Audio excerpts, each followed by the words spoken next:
Rogue Trader's new DLC, Void Shadows, launches today, and it delivers 15 hours of new gameplay, as well as a brand new companion, Kibellah, a death cult assassin. Huge shout out to Owlcat Games for sponsoring this video today, but I want to go over how to get Kibellah in your playthrough of Void Shadows, and I'm going to give you my preferred build for her throughout the game. I've broken the build up as per each class specialization, so you can simply jump to each point in the video to sync the level up with where you are in the campaign. We'll mainly be talking about how to level the character and less about the actual gear, but I will show off what gear I'm currently using on Kibellah towards the end. But for those who just want to know how to get her and don't want to spoil the rest of the fun, all you need to do is simply start the campaign up and move around the star map. You'll very quickly get a notification that representatives of a cult within the ship would like to show their allegiance, and that's what starts the process to get Kibellah. That's all.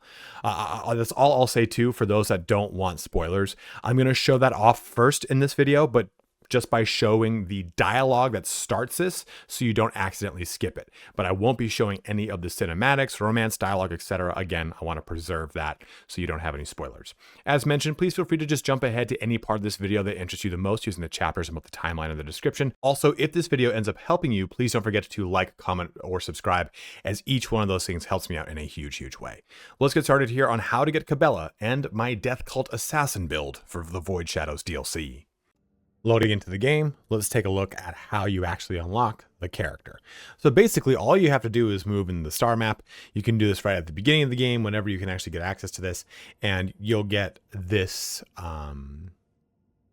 chat dialogue. Members of a sacred cult operating aboard this ship have requested an audience. They wish to present gifts and introduce themselves to their new captain.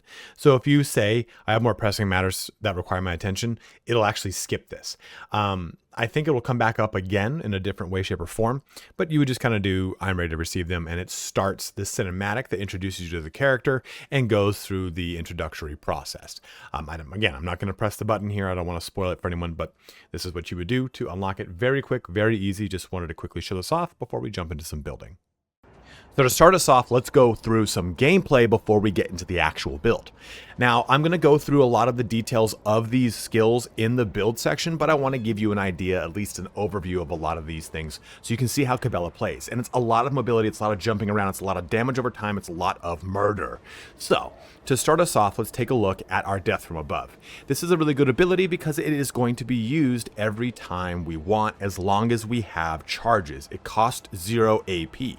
All we have to do to generate a charge here is the Bladedancer gains 1 charge for this ability each time they kill a target, excluding kills made by Death from Above.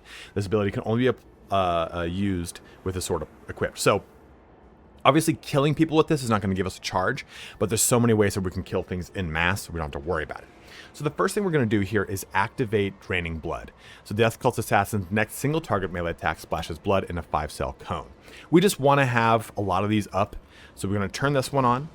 And we've got this one right here, Captive Audience. The Bladedancer's next attack inflicts bleeding on all targets. We're going to turn this one on as well. So now we want bleeding, because we're going to be able to have a lot of fun with this. So I'm going to jump over here. And you can see that that just did some damage, no big deal. And it put bleeding stacks on this target and on this target. And we're going to have some fun with that. We got some bleeding stacks on target, right? So what does this do? Pain Resonance. All enemies suffering from damage over time effects in a 4-cell radius around the Executioner immediately suffer an extra instance of the damage. This can blind them if they don't pass an agility test. So I can press this button,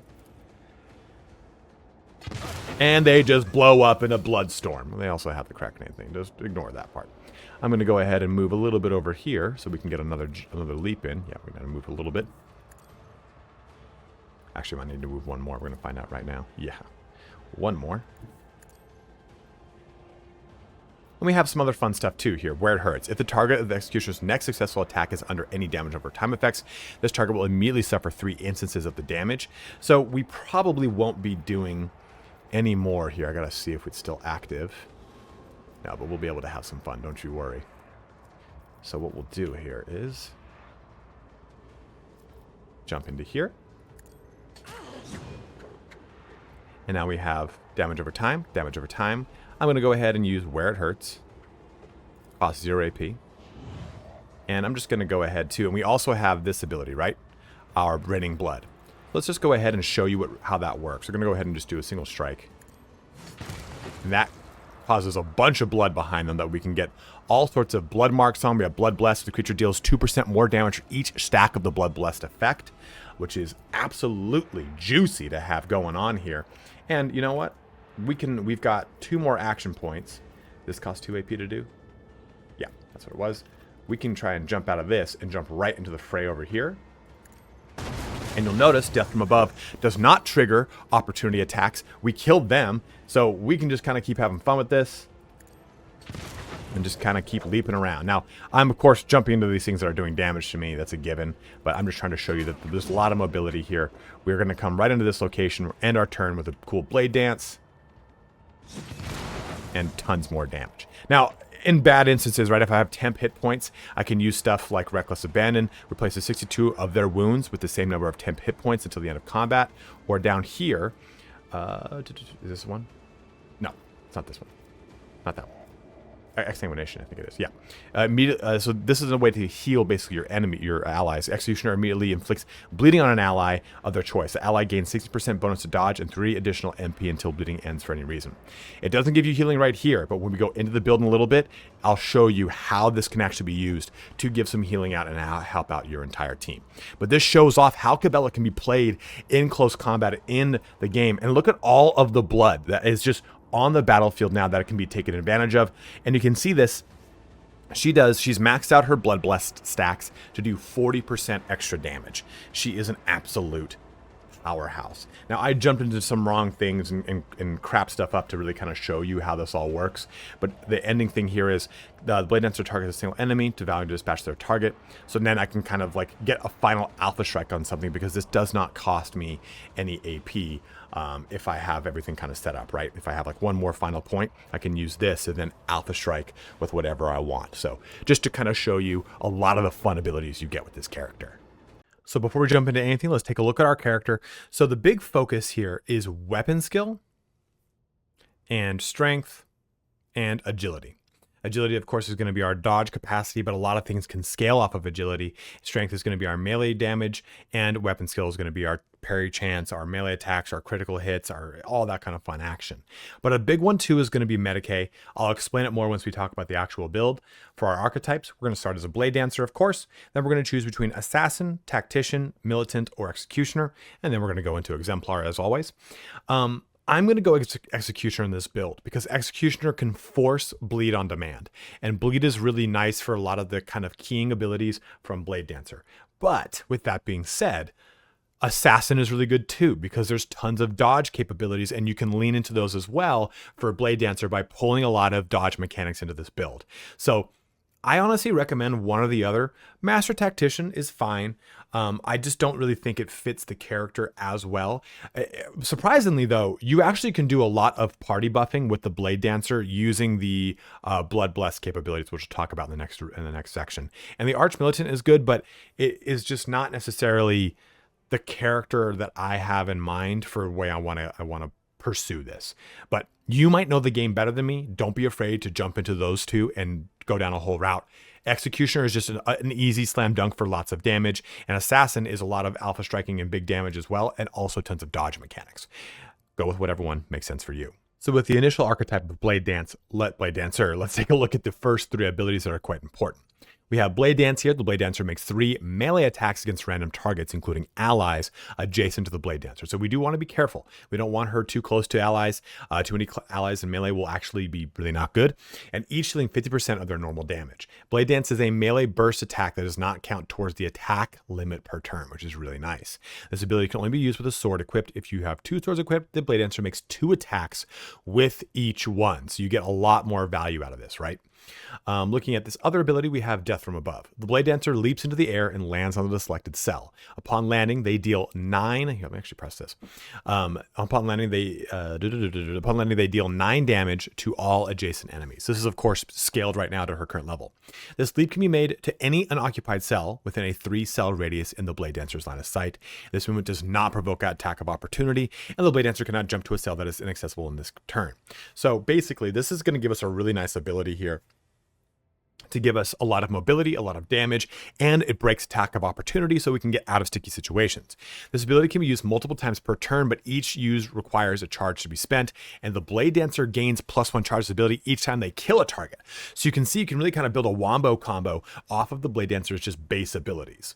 And then we have for our ultimate here, Death Waltz. It uses death from above against a target enemy without spending a charge, immediately making a melee attack against that enemy.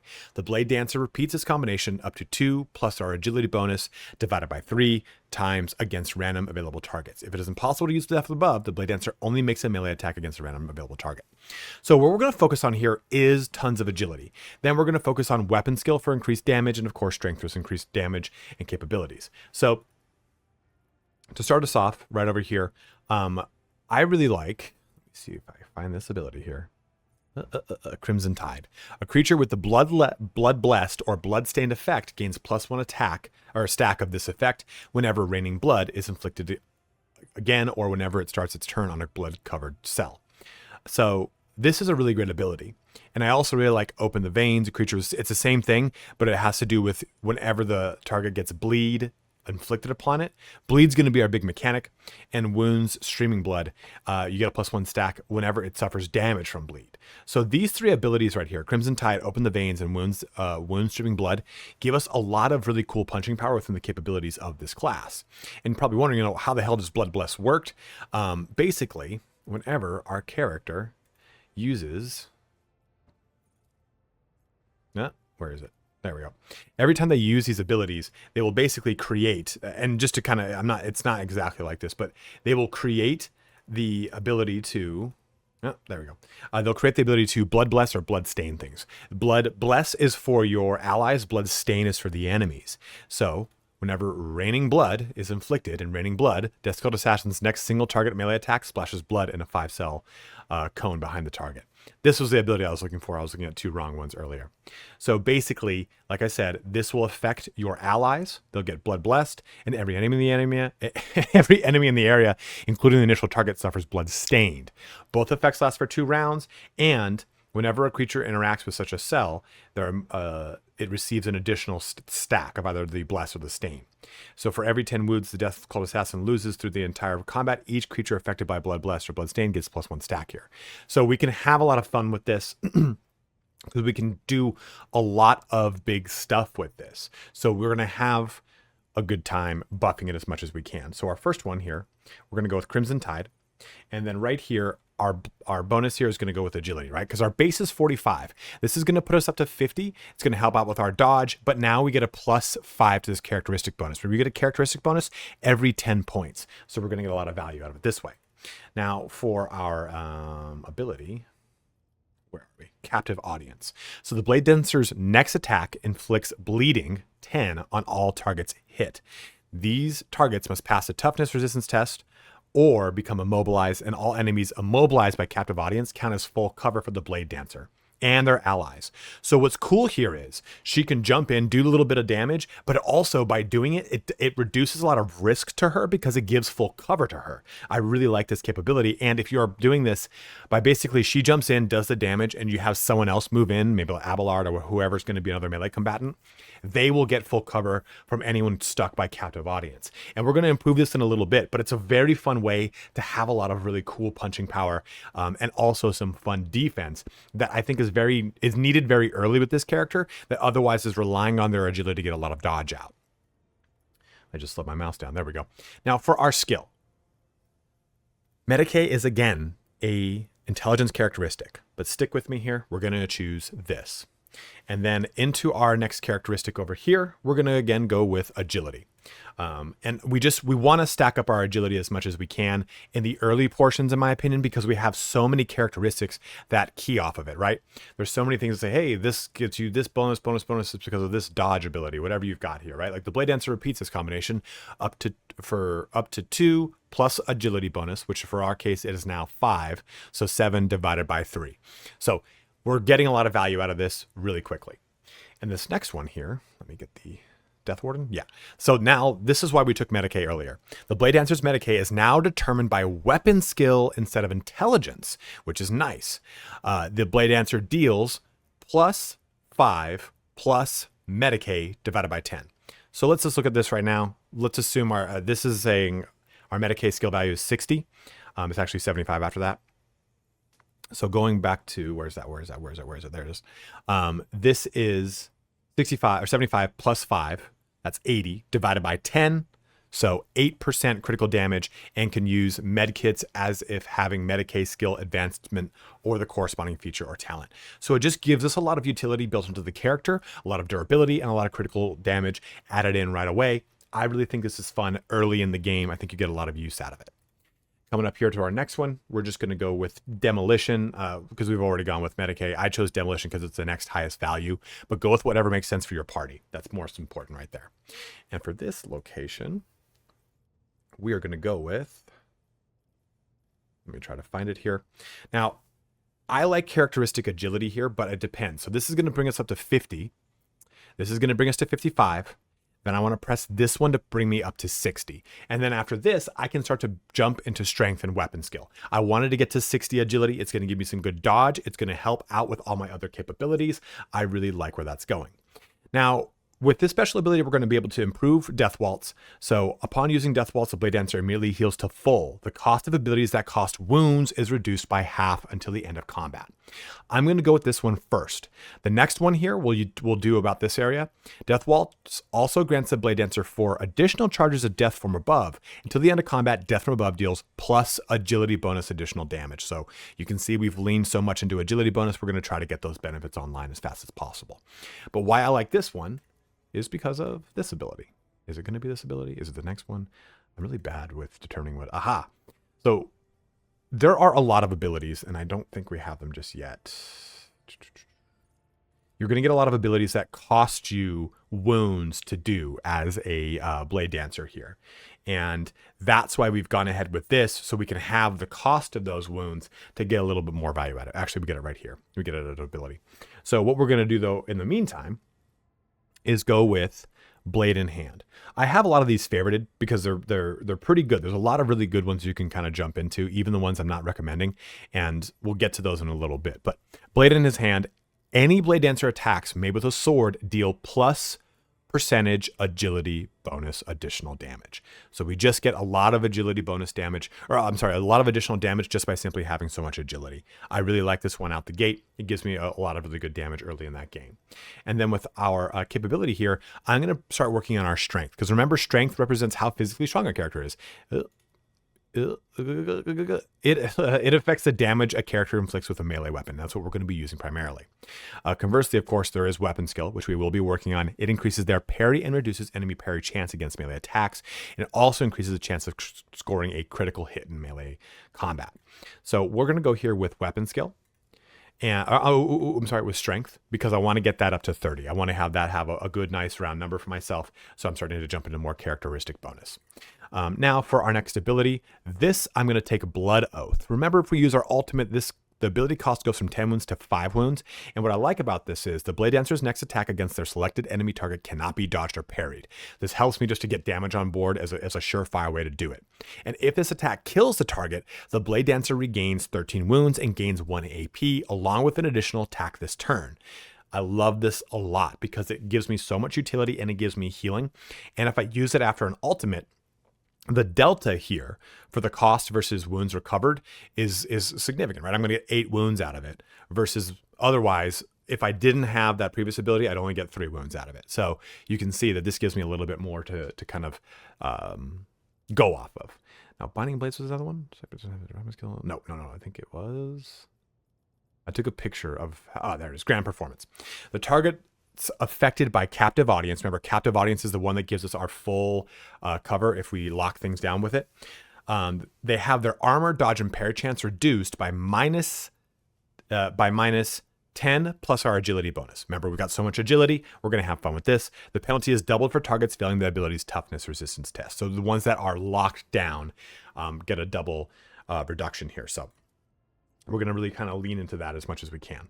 Now we're going to go with some more weapon skill, trying to get some critical strikes on point here. And I'm just going to go Demolition again over here. Just go with whatever you want. Corrals might be better because she's got pretty good corrals. Just go with what works for your party really more than anything.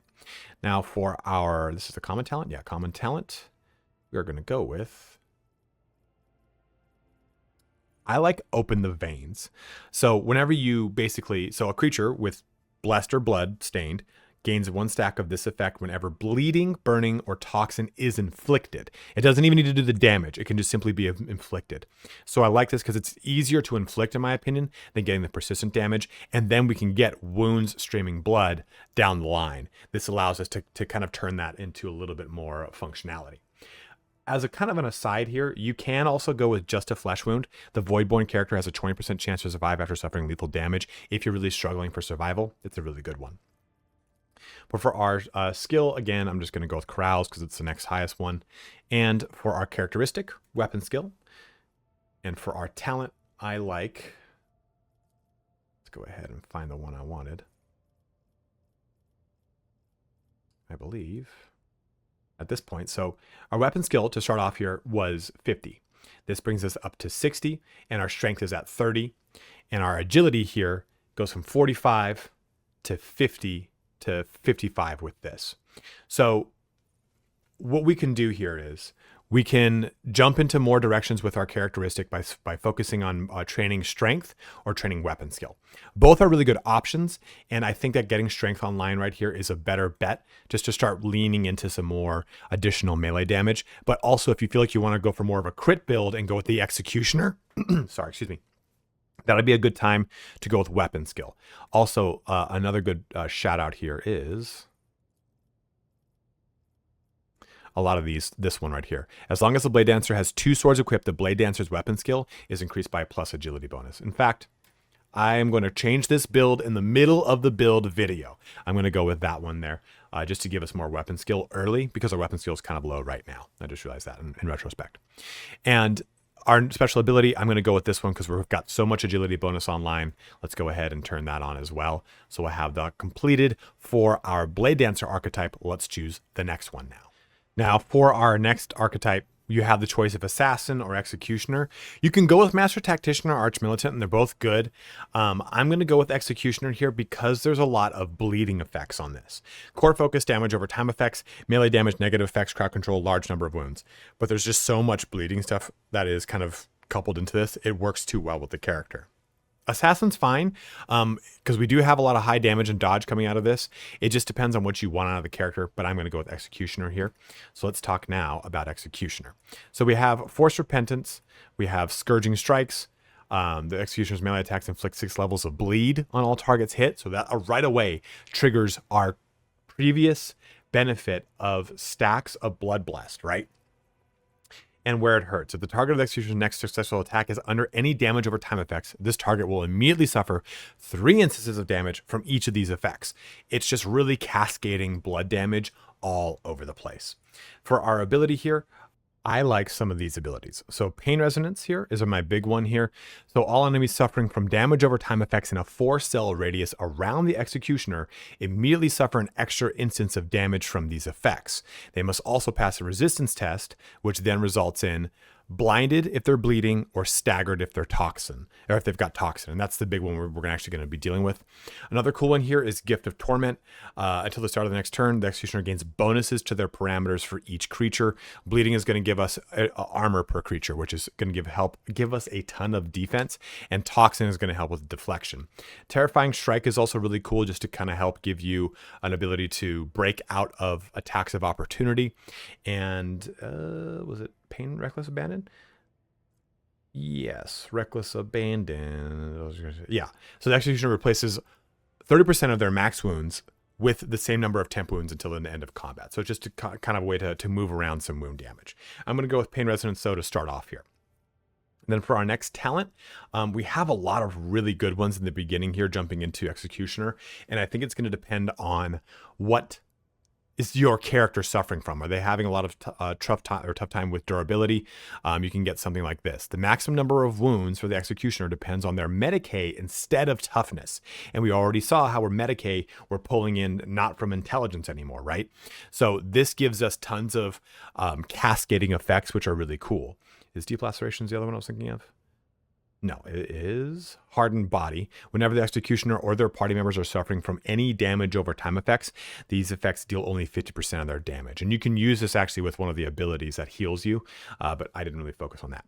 The other one, though, is invigorating screams. So whenever an enemy in a 4-cell radius around the executioner suffers damage from a damage over time effect, the executioner regains 2 wounds. So those are some things that you can use to give you some additional durability with the character. I'm going to go with Anatomy Expert to start off with. And for our characteristic, our weapon skill is pretty high now at 66. Our strength is now at 30. And our agility is at 60. I'm going to go ahead and put a little bit more into our weapon skill to get this up to 71, right? I just want to turn on that extra bonus. And then we're going to focus more on strength here to start giving us some more melee damage. So now for another characteristic, we're going to go right into strength. And for our talent, I'm going to go down here to Invigorating Screams. This one just gives me some healing right out the gate. Just a nice, really, not right out the gate, but it's just a really good amount of healing. And as we jump into another set of abilities, I'm going to go with Terrifying Strike. Gives me some mobility, gives me some ability, or give me some way to kind of displace and cause some crowd control, which I really enjoy. Another talent here as well. Deep Laceration is great. When using the Scourging Strikes, the Executioner's melee critical hits inflict 3 times strength bonus level of bleeding on their targets. Remember, that is Scourging Strikes. The Executioner's melee attacks, let me just do this. Melee attacks inflict 6 levels of bleeding on all targets hit. So remember, we have so much AoE that we can do. It's a really great way to kind of lean into that AoE direction. So we're going to go Deep Laceration right there. Now for our skill here, I'm going to go more with Medicaid because we've been leaning on it and really doing a lot with it. I've said lean on it a bunch of times in this video so far. For our characteristic, our weapon skill now is at 71 and our strength is at 35. So we're going to go more into strength here. And with our common talent, we're going to actually go with Wounds Streaming Blood. So we've got the one here, Crimson Tide, that they'll get an additional stack whenever raining blood is inflicted.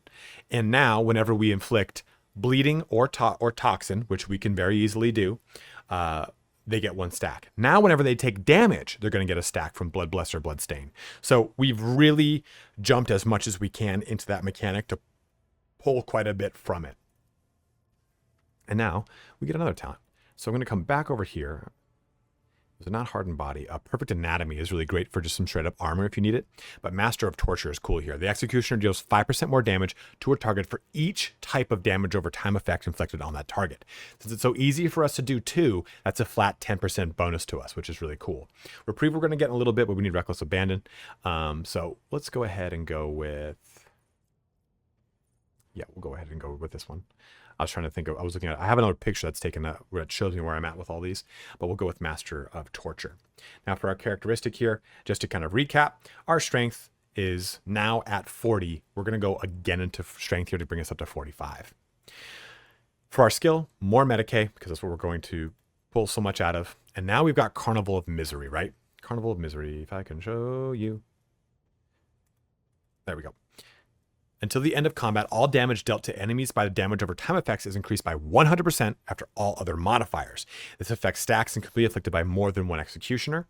And we have this thing, Desperate Measures, until the end of combat, all damage, blah, blah, blah. Until the end of combat, Forced Repentance no longer increases the level of damage over time effects, just to kind of show those both off. So what we can do here is, until the end of combat, all toxin and burning effects from any source inflicted on executioner enemies ignore their target's armor and deflection. The damage of all bleeding effects from any sources inflicted on the executioner's enemies is increased by an additional 30%. So we can pull more damage into our bleeding effects. Burning not as big here, but toxin is. Whenever Carnival of Misery is used, all enemies suffering from any damage over time effects immediately suffer an additional instance of damage from these. And that can heal you, right? So you can use Carnival of Misery to, of course, deal damage, but it can also give you a big spot heal. It's a really nice here.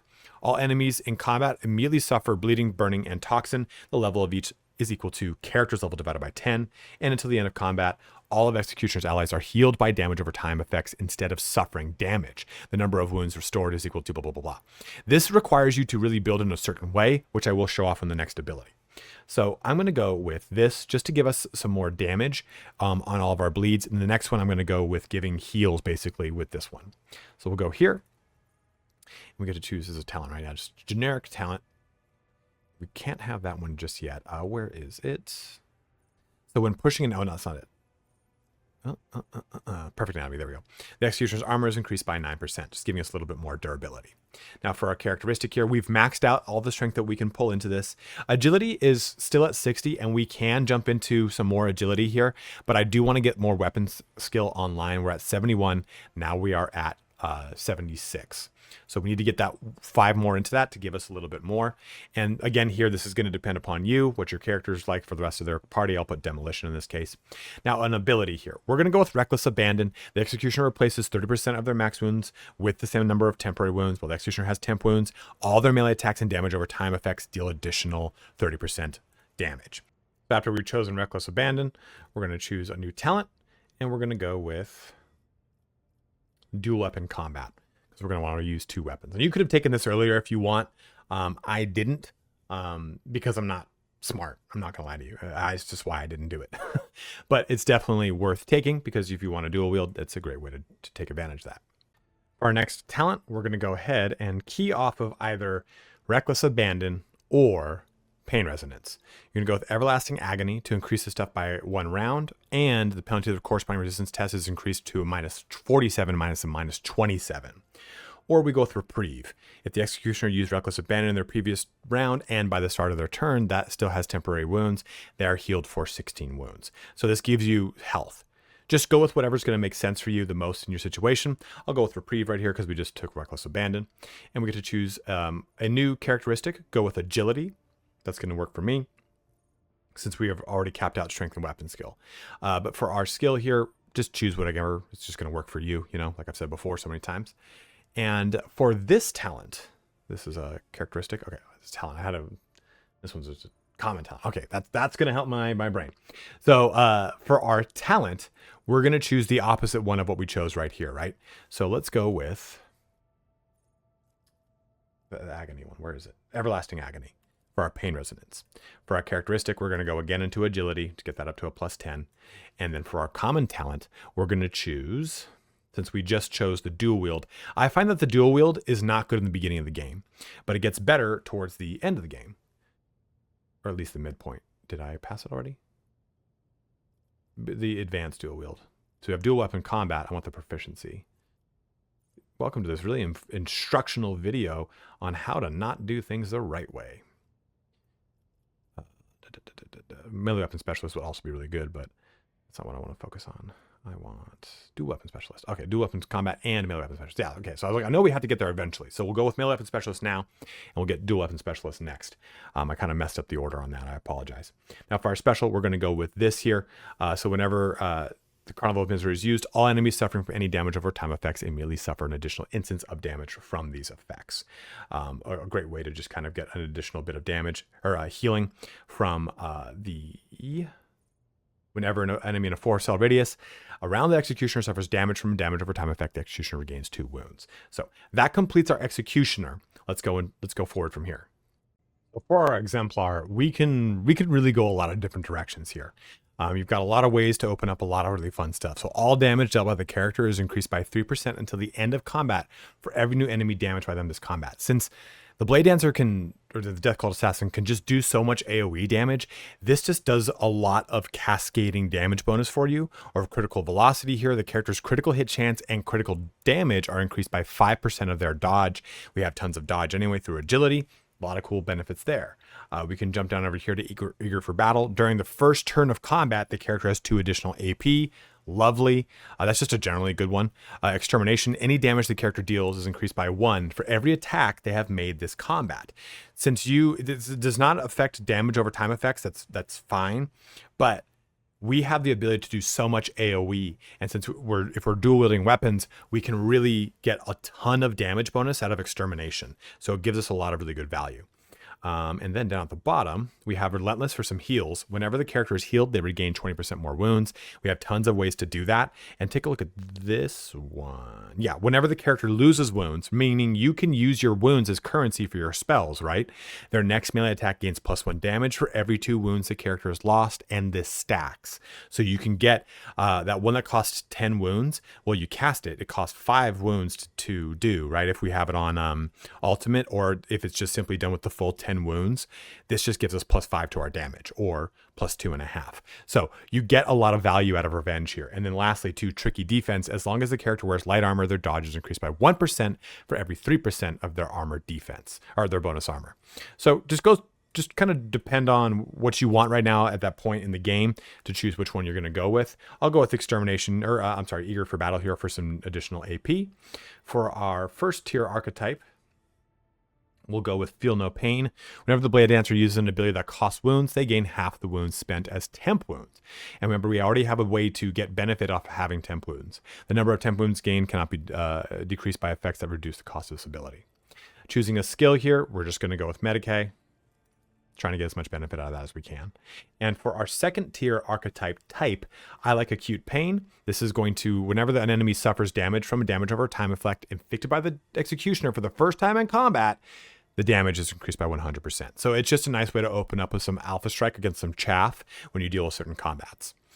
Into our next one here, I'm going to go with, what's our stuff at now? So our agility is at 70. Our strength is at 45.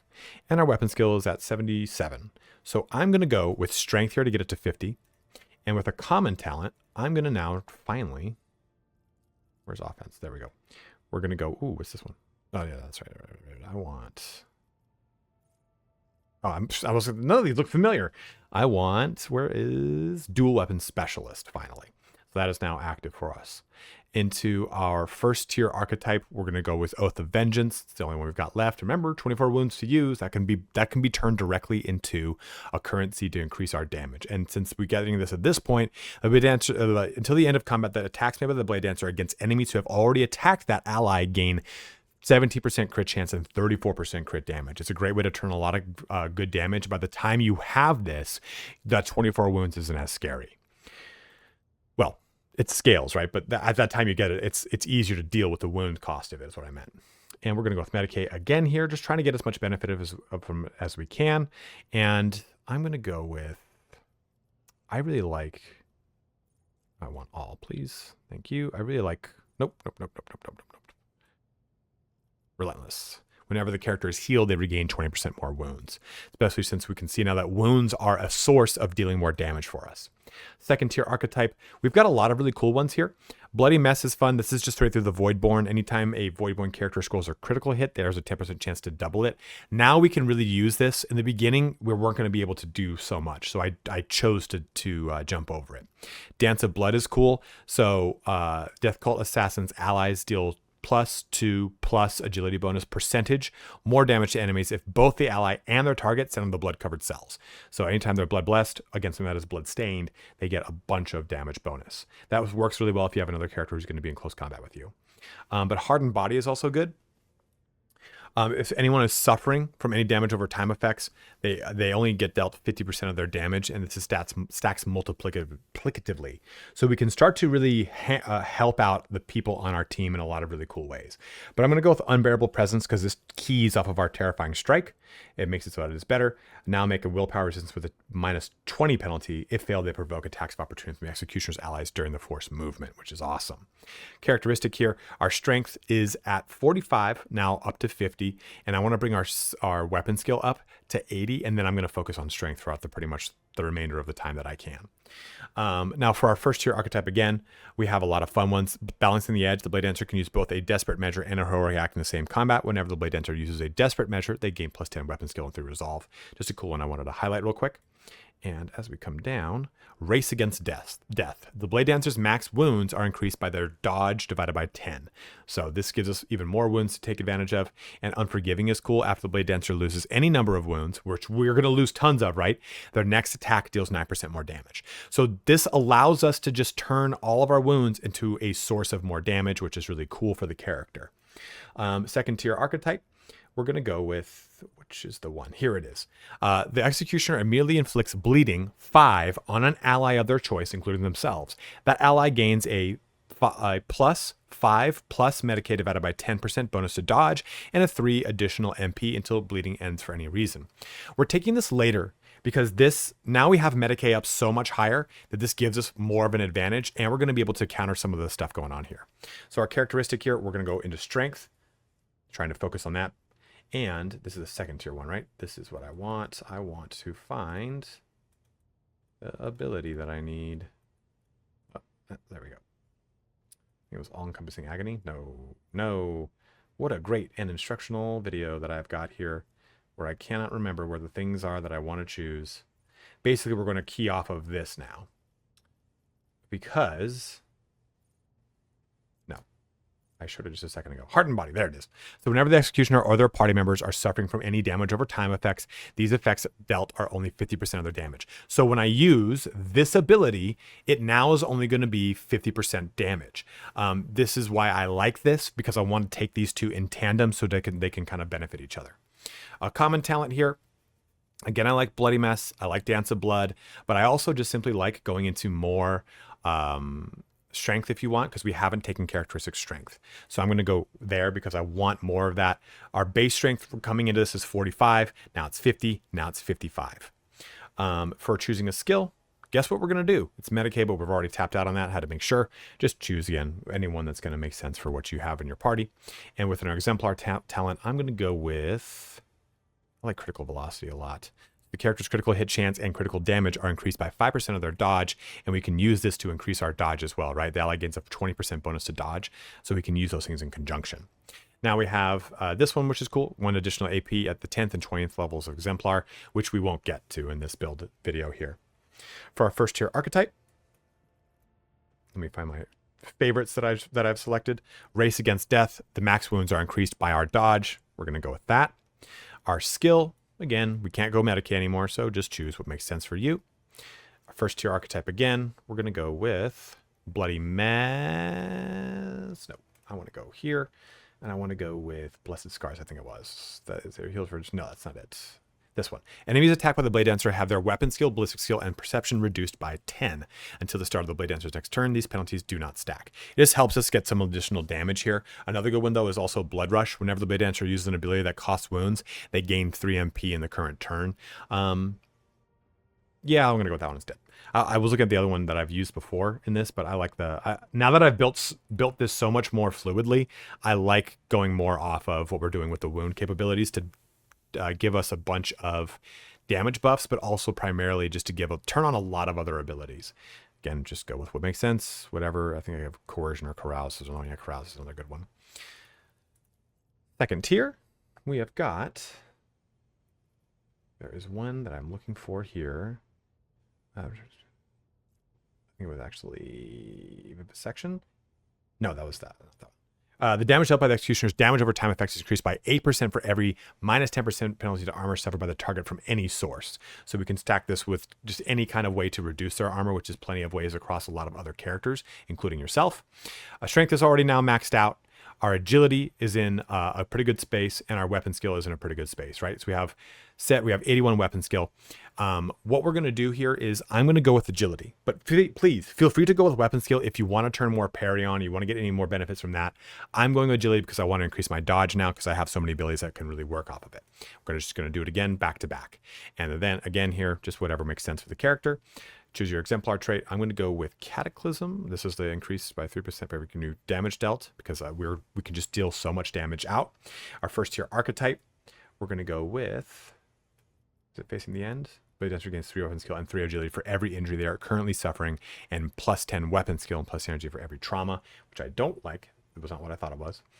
Are directed against the same target. The last strike deals double damage. So why I like it takes 2 here is if all the strikes made by as part of Blade Dance are directed against the same target, the last strike deals double damage. You use this because of Blade Dance, if there's no one around, it directs all the attacks to the same target. So when you're fighting a boss, this is going to be very prevalent, and it allows you to pour on a lot of double damage into that boss. A lot of alpha strike damage, which I like here. In our second tier archetype talent, we're going to go with, where is it? Bleeding Stigmata. So now anyone that's hit by exsanguination here, they are now going to get immunity to toxin and burning while suffering from bleeding. So at least this means that I will only inflict bleeding onto targets, not toxin in any way, shape, or form. It's a nice little ability. And our final skill is going to be, again, whatever makes sense for you. So hopefully this helps you out in building out your Bladedancer and building out your Death Cult Assassin. You can go with Assassin rather than Executioner, whatever makes sense for you in building this character out, but know that you can really have a ton of fun going off a lot of different things. Let me quickly show off our armor here before closing the video out. So what I'm wearing on this character right now, these are a lot of the stuff that's towards the end of the game. Bygone Sorrow plays with the Death Cult Assassins, 8 or more stacks of Blood Blessed. They gain 1 AP and 1 attack per turn. Also, these weapons here, Whispering Mercy, the blade deals an additional 20% damage to enemies with less than 50% wounds. And Singing Retribution, this blade deals an additional 20% damage to enemies with more than 50% wounds. So you can really get a really strong alpha strike on things, open up big and nasty with them. This helmet too, Lingering Whisper, the wearer deals +0 more damage to targets with less than 50% wounds. As you can see, that's our big thing. If worn by a Death Cult Assassin, whenever the wearer kills an enemy, that enemy explodes in a fountain of blood. The cells nearby are covered in blood as it is affected by a blood file. So you don't have to use blood file. You basically use this, and if you kill something and boom, it equals a ton of blood. And Void Veteran Boots, whenever the wearer kills an enemy with their melee attack, they immediately gain 1 use of charge, costing 0 AP. Our cloak here is a Swashbuckler Cloak. Whenever the wearer has 2 melee weapons equipped, they gain 10 weapon skill and 15% crit damage. Another good weapon here too, just to show it off, is the Triumph of Faith. The sword ignores deflection, but I'm sticking with these two here. And we also have the Voidborn's Pride. Whenever the wearer kills an enemy, their Medicae increases by 8 until the end of combat, and it stacks. You see how disgusting our Medicae is at 163, and we're not even in combat. And we're going to use this instead of our intelligence, right? Our weapon skill instead of intelligence. So this is a really fun build. It's an enjoyable character, and it's a really, really smooth and brutal character. So I encourage you, play this in a different way than I'm doing it, or play it exactly how I'm doing it. Try some different things here. See what really works for you and your progression of this character. If you're really suffering with defense, you've seen that there's tons of defensive talents that you can take instead. So please just pivot into whatever ones makes the most sense for you. But as always, guys, thank you so much for watching here today. Have a good one and take care.